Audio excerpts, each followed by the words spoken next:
नमस्कार दोस्तों, आइए आज हम बात करते हैं क्लास 10 का क्रॉस मल्टीप्लिकेशन मेथड, जो हम कितनी आसानी से इसको फॉर्मूले को हम निकाल सकते हैं।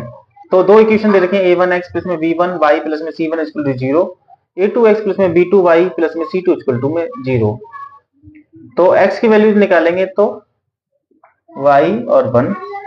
जब हम x की वैल्यू निकालेंगे तो हम x वाले को छुपा देंगे, तो हम लिखेंगे b1 b2 c1 C2। जब हम y की वैल्यू निकालेंगे तब हम लिखेंगे क्या, इसको उल्टा लिखेंगे a2 a1 और ऐसे ही यहां पर भी c2 c1।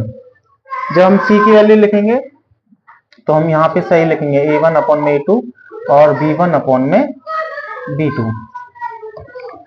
ये इससे मल्टीप्लाई होगा b2 c1 से, a2 c1 से होगा, क्रॉस मल्टीप्लिकेशन होगा, ठीक है ना। इसको इससे करेंगे तो x की वैल्यू लिखने के लिए हम क्या लिखेंगे, b1 c2 minus b2 c1, minus का साइन दो तीनों में ही आएगा। y की वैल्यू जब हम लिखेंगे तो a2 c1 minus a1 c2 equal to 1 upon में a1 b2 minus a2 b1। ये क्या हो गया, हमारा क्रॉस मल्टीप्लिकेशन मेथड हो गया। इसकी कंडीशन भी होती है जब हम सॉल्व करते हैं, दो समीकरणों को सॉल्व करते हैं, कब हमारा एक सॉल्यूशन निकलता है, कब हमारे मैनी सॉल्यूशन निकलते हैं, कब हमारा नो सॉल्यूशन निकलता है। इसकी कंडीशन भी हम आपको इसी क्वेश्चन में समझा देते हैं। देखिए कैसे, कंडीशन फॉर सॉल्वेबिलिटी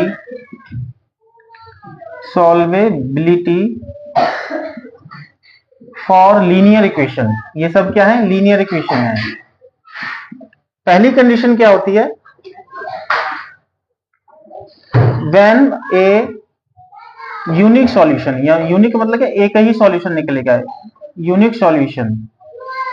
तो ऐसी कंडीशन कब होती है, जब a1 अपॉन में a2 is not equal to b1 upon में b2।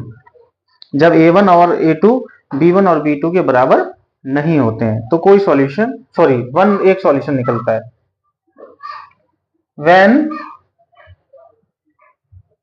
when and many solution, बहुत सारे हल कब निकलेंगे आपके समीकरणों के, जब आपका a1 अपॉन में a2 equal to b1 upon में b2 equal to c1 upon में c2। जब तीनों ही आपस में बराबर होंगे तब बहुत सारे हल निकलेंगे। Third one is when no solution. कब नो सॉल्यूशन, कब कोई हल नहीं निकलेगा।